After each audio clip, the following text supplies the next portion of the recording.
Hello everyone and welcome back. So बेटा, आज वाली वीडियो के अंदर आंसर्स को कैसे प्रेजेंटेबल बनाया जाता है, कैसे आपके विचारों को जो है वो आंसर शीट पे व्यक्त किया जाता है, उसकी सारी बात मैं आपसे करूंगा। और क्योंकि बोर्ड एग्जाम्स अब ऑलमोस्ट हमारे सर पे आके खड़े हो चुके हैं, तो कहीं ना कोई क्वेश्चन हमें ऐसा देखने को जरूर मिल जाता है कि सर इसकी स्टोरी तो मुझे पता थी, बस मुझे लिखना ही नहीं आया। तो ये सारी बात का सॉल्यूशन आज हम निकालने वाले हैं। और देखो यार, आगे बढ़ने से पहले एक डिस्क्लेमर मैं आपको देना चाहूंगा।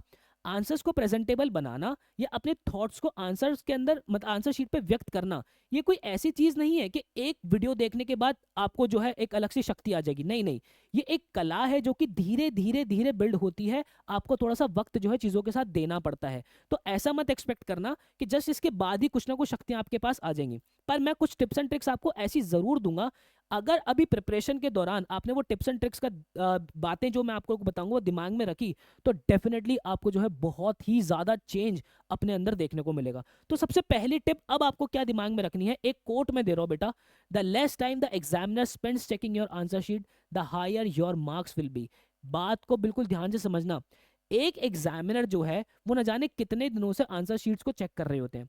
एक दिन के अंदर उनके पास कुछ बंडल ऑफ शीट्स होते हैं जो कि उन्हें चेक करनी होती है। अब उन्हें पता है, उन्होंने उनको जो है हर तरीके का बच्चा उन्होंने देखा है, प्लस उनके पास एक्सपीरियंस इतने सालों का है कि भाई आप क्या ही दे पाओगे उन्हें। आप उन्हें सिर्फ और सिर्फ दे सकते हो एक कंफर्ट। मतलब कि यार देखो, एग्जामिनर आपको नहीं जानते, आप एग्जामिनर को नहीं जानते। बस ये आंसर शीट ही एक ऐसी चीज होगी जो कि आपके विचारों को एग्जामिनर तक लेके जाएंगी। तो जब एग्जामिनर पेज पलटते हैं ना, आपके आंसर्स इतने प्रेजेंटेबल होने चाहिए उसके अंदर कि एग्जामिनर को छोटी मोटी गलतियां तो वो दिखे ही नहीं। तो हमेशा ध्यान रखना, अब जब आप सैंपल पेपर सॉल्व करोगे, इतना साफ सफाई से करना शुरू कर दो चीजों को कि आपके आंसर शीट जो है वो बहुत ही प्यारी दिखनी शुरू हो जाए। देखो, मेरे ना फिजिक्स वाले सर ने मुझे एक बात सिखाई थी कि एग्जाम वाले दिन कुछ अलग से चमत्कार नहीं होता।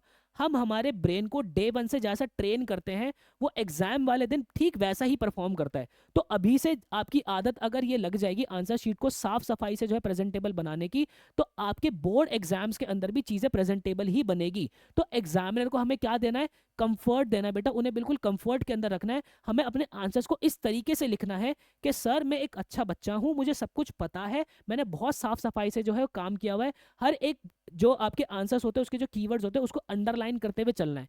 ठीक है सर, ये बात तो मोटी मोटी हमें पहले भी पता थी। अब इसके अंदर करना क्या है, अप्रोच क्या होनी चाहिए। अप्रोच ये होनी चाहिए बेटा, सबसे पहले आपको एनसीईआरटी की जो लाइन है, एक सेकंड ये मेरा शायद मिट गया।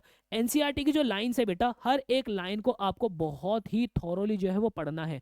मतलब कि अब ये वो बात नहीं, वो वक्त नहीं रह गया या वो जमाना नहीं रह गया है कि जब आप अपने दोस्त से जो है एग्जाम से थोड़ी देर पहले बस स्टोरी पूछ रहे हो कि स्टोरी क्या थी, बस स्टोरी सुन के चले गए। नहीं, अब आपके कॉम्पिटेंसी बेस्ड क्वेश्चंस बनते हैं, अब आपके एक्सट्रैक्ट बेस्ड क्वेश्चंस बनते हैं। और जब अगर आपने जो है एनसीईआरटी की हर एक लाइन को नहीं पढ़ा, तो आप 80 में से 80 जो है वो नहीं स्कोर कर पाओगे। हाँ, मैं ये कहूंगा कि आप 60-65 तक जरूर पहुंच जाओगे, बट वो 80 में से 80 वाला सफर तय नहीं हो पाता।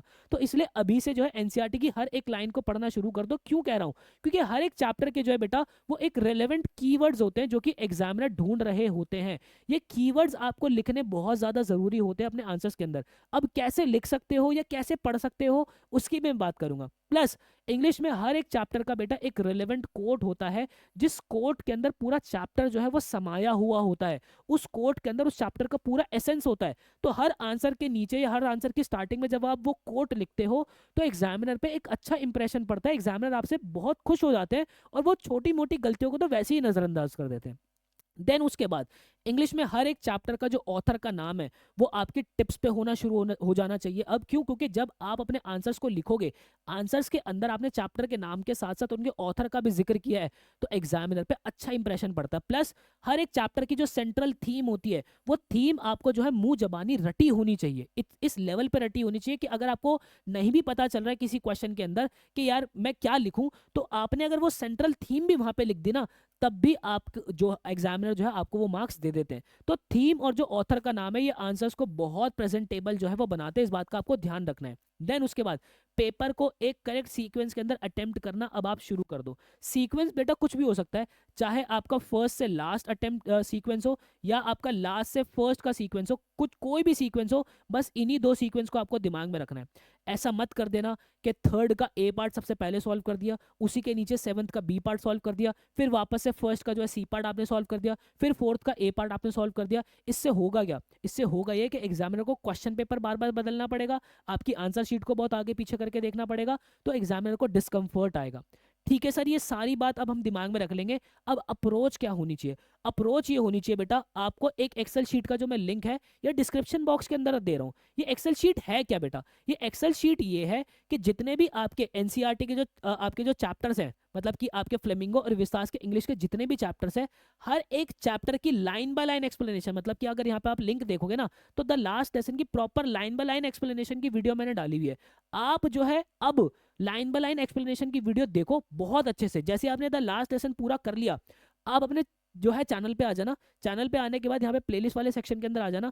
प्लेलिस्ट वाले सेक्शन के अंदर बेटा आप ये अगर ये पहली प्लेलिस्ट देखोगे जहाँ पे इंग्लिश 2026 इंपॉर्टेंट क्वेश्चंस फ्लेमिंगो इन विस्तास, अगर आप इसको खोल के देखोगे तो हर एक चैप्टर के बहुत इंपॉर्टेंट क्वेश्चंस, जिसके अंदर पूरा चैप्टर का एसेंस है, सारे ही कीवर्ड्स हैं, वो सारी बातें आपको उस इन वीडियोस के अंदर मिल जाएगी। वो आपने लाइन बाय लाइन एक्सप्लेनेशन देखी, फिर आपको क्या करना है, द लास्ट लेसन का आप क्या करो बेटा, मोस्ट इंपॉर्टेंट क्वेश्चंस की वीडियो आप ये देख डालो। इसके बाद आपको कुछ भी उठा के देखने की जरूरत नहीं पड़ेगी। ये मेरा वादा है बेटा। एनसीईआरटी की लाइन बाय लाइन एक्सप्लेनेशन देखने के बाद, ये क्वेश्चंस करने के बाद, उस चैप्टर के अंदर एग्जामिनर और बाहर से कोई क्वेश्चन बना ही नहीं सकता।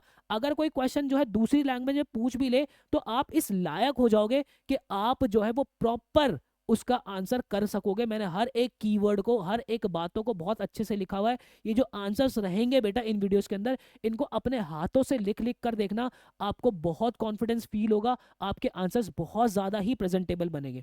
प्लस इस एक्सेल शीट के अंदर अगर मैं बताऊं बेटा, तो आपको ना कुछ व्लॉग्स यहाँ पे दिख रहे होंगे। ये व्लॉग्स क्या है? ये व्लॉग्स अगर यहाँ पे आप चेक देखोगे ना, तो देखो, क्योंकि आज 9 जनवरी को आप ये वीडियो देख रहे हो, तो 9 जनवरी के बाद कल हमारे पास क्या आएगा? कल अपने पास आएगा इंडिगो का चैप्टर। तो आपको पता है क्या करना है कि सर मेरा तो ये सारा बैकलॉग हो गया ना।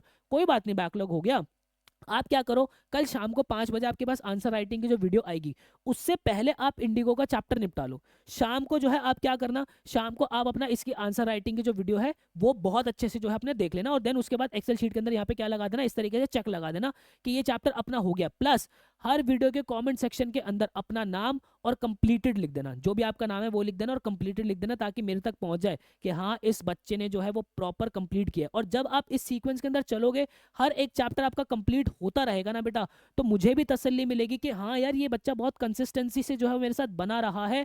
और आप ये देखोगे कि 31 जनवरी आते आते तक आपका कॉन्फिडेंस जो है वो 4 गुना बढ़ गया है। और वापस से फिर कमेंट सेक्शन में आना और बताना कि कहाँ इंप्रूवमेंट आपको फील हुई है। देन उसके बाद आप क्या करोगे, ये सीक्वेंस के अंदर चलते रहोगे। सीक्वेंस के अंदर चलने के बाद बीच बीच के अंदर अगर आप देखोगे, यहाँ पे डी वाटर का एक व्लॉग आएगा। ये व्लॉग क्या है, मैंने प्रॉपर रियल लाइफ बिल्कुल रियल जो है वो एआई के जरिए जो है एक व्लॉग्स क्रिएट किए हुए हैं, जिससे आपके चैप्टर की अंडरस्टैंडिंग और ज्यादा रियलिस्टिक हो जाएगी। अगर आपको ये जो अपलोडेड व्लॉग्स हैं वो देखना है, तो आप क्या करना, यहीं पे आना, प्लेलिस्ट वाले सेक्शन के अंदर आ जाना बेटा। प्लेलिस्ट वाले सेक्शन के अंदर आके जब आप स्क्रॉल करोगे ना, तो देखो 3 व्लॉग्स मैंने यहाँ पे डाले हुए हैं। ये हमारा द लास्ट लेसन का और लॉ स्प्रिंग के 2 पार्ट, इनको भी जरा आप जरूर देखना। आपको चैप्टर एग्जैक्ट फील हो जाएगा कि चैप्टर का एसेंस क्या है, चैप्टर के अंदर है क्या।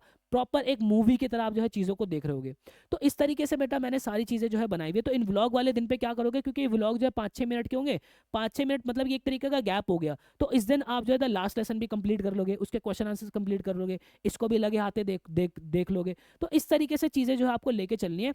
और हर वीडियो के नीचे जो भी आप कंप्लीट करते हुए जाओगे, अपना नाम और कंप्लीटेड लिखते चलना, सो दैट आपका प्यार मुझ तक पहुंच जाए। आई होप आप लोगों को क्लैरिटी मिली होगी।